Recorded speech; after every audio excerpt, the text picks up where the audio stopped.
அண்மைச் செய்தி. திமுக முன்னாள் அமைச்சர் பொன்முடி அவரது மகன் மீதான செம்மன் குவாரி முறைகேடு வழக்கில் மாவட்ட நீதிமன்றத்தில் இருவரும் ஆஜராகியுள்ளனர். இதனை நாம் அண்மைச் செய்தியாக பார்த்து வருகிறோம். செம்மன் குவாரி ஊழல் வழக்கில் தீர்ப்பு தொடர்பான அண்மைச் செய்தியை நாம் தற்போது பார்த்து வருகிறோம். 2006 முதல் 2011 வரையான திமுக ஆட்சியில் பூத்துறை செம்மன் குவாரியில் அளவுக்கு அதிகமாக செம்மண் எடுத்ததாக வழக்கு தொடரப்பட்ட நிலையில் இன்னும் சற்று நேரத்தில் தீர்ப்பானது வழங்கப்பட இருக்கிறது. இதனை நாம் அண்மைச் செய்தியாக பார்த்து வருகிறோம். செம்மன் குவாரி முறைகேடு வழக்கில் இன்னும் சற்று நேரத்தில் தீர்ப்பானது வழங்கப்பட இருக்கும் நிலையில் இதனை நாம் அண்மைச் செய்தியாக பார்த்து வருகிறோம். இது பற்றிய கூடுதல் விவரங்களுடன் இணைகிறார் எமது விழுப்புரம் செய்தியாளர் பரணிராஜ். அவரிடம் விவரங்களை கேட்டு பெறலாம். பரணிராஜ், விவரம் என பதிவு பண்ணுங்க.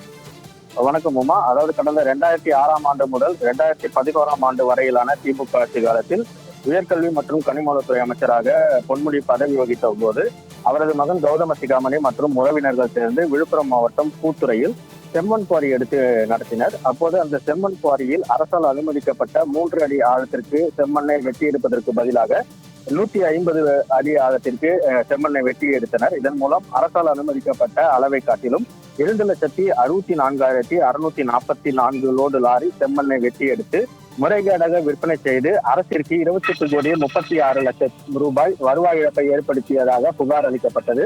இந்த புகாரின் அடிப்படையில் முன்னாள் அமைச்சர் பொன்முடி, அவரது மகன் கௌதம சிகாமணி உள்ளிட்ட 7 பேர் மீது கடந்த 2012ஆம் ஆண்டு விழுப்புரம் மாவட்ட குற்றப்பிரிவு போலீசார் வழக்கு பதிவு செய்து இந்த வழக்குகளில் திமுக முன்னாள் அமைச்சர் பொன்முடி உள்ளிட்ட 7 பேரும் கைது செய்யப்பட்டு சிறையில் அடைக்கப்பட்டனர். பின்னர் நீதிமன்ற உத்தரவின் பேரில் ஜாமீனில் விடுவிக்கப்பட்டனர்.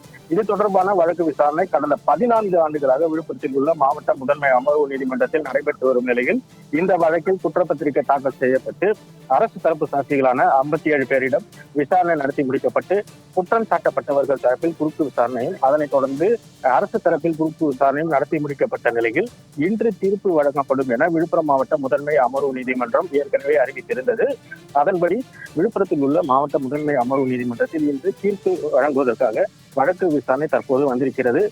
அப்போது செம்மன் குவாரி முறைகேடு வழக்கில் குற்றம் சாட்டப்பட்டிருக்கக்கூடிய திமுக முன்னாள் அமைச்சர் பொன்முடி, அவரது மகன் கௌதம சிகாமணி, ராஜமகேந்திரன், ஜெயச்சந்திரன் உள்ளிட்ட 7 பேரும் நீதிமன்றத்தில் நேரில் ஆஜராகி இருக்கின்றனர். தற்போது இன்னும் சற்று நேரத்தில் நீதிபதி தீர்ப்பு வழங்க இருக்கிறார். இதனால் நீதிமன்ற வளாகத்தில் பெரும் பரபரப்பு நிலவி வருகிறது.